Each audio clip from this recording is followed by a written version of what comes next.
Assalamualaikum warahmatullahi wabarakatuh. Penilaian kurikulum Merdeka Pembelajaran Ilmu Pengetahuan Sosial MI atau SD. Baik teman-teman, kita akan membahas 4 poin. Yang pertama, pengertian. Yang kedua, jenis-jenis penilaian kurikulum. Yang ketiga, alat tes penilaian kurikulum Merdeka. Yang keempat, fungsi penilaian kurikulum Merdeka. Sebelumnya, perkenalkan nama saya Ulia Sabila dengan NIM 1262052121168. Saya dari kelas PGMI 5E, mata kuliah pembelajaran ilmu pengetahuan sosial MI atau SD, dosen pengampu Ibu Maftuha MPDI.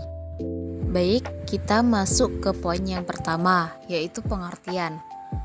Pengertian penilaian. Penilaian adalah proses pengumpulan dan pengelolaan informasi untuk menentukan pencapaian hasil belajar peserta didik.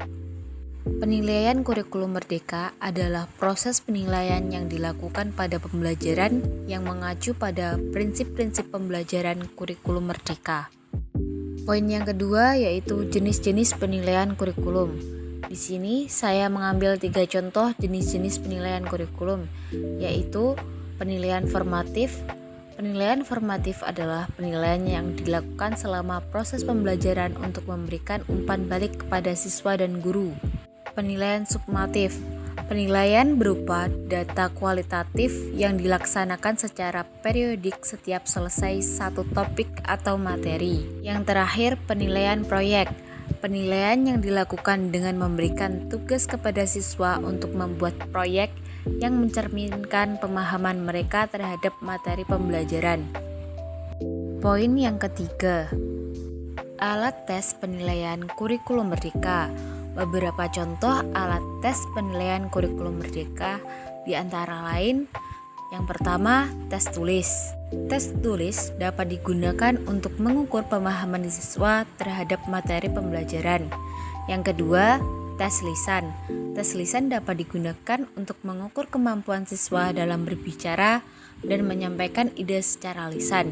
Yang ketiga, tes praktik. Tes praktik dapat digunakan untuk mengukur kemampuan siswa dalam menerapkan konsep atau keterampilan yang telah dipelajari. Poin yang terakhir atau poin yang keempat adalah fungsi penilaian kurikulum Merdeka. Beberapa contoh fungsi penilaian kurikulum Merdeka. Yang pertama, memberikan umpan balik. Penilaian memberikan umpan balik kepada siswa dan guru tentang pencapaian tujuan dan pembelajaran dan kemampuan siswa dalam proses pembelajaran. Yang kedua, meningkatkan kualitas pembelajaran. Penilaian dapat membantu guru dalam mengevaluasi dan meningkatkan kualitas pembelajaran. Yang ketiga, menentukan kebutuhan pembelajaran. Penilaian dapat membantu guru dalam menentukan kebutuhan pembelajaran siswa dan menyesuaikan strategi pembelajaran yang sesuai. Yang keempat, penilaian kemampuan siswa. Penilaian dapat digunakan untuk menilai kemampuan siswa dalam menerapkan konsep atau keterampilan yang telah dipelajari. Terima kasih telah menonton video ini. Apabila terdapat kesalahan tutur kata, mohon maaf sebesar-besarnya. Wassalamualaikum warahmatullahi wabarakatuh.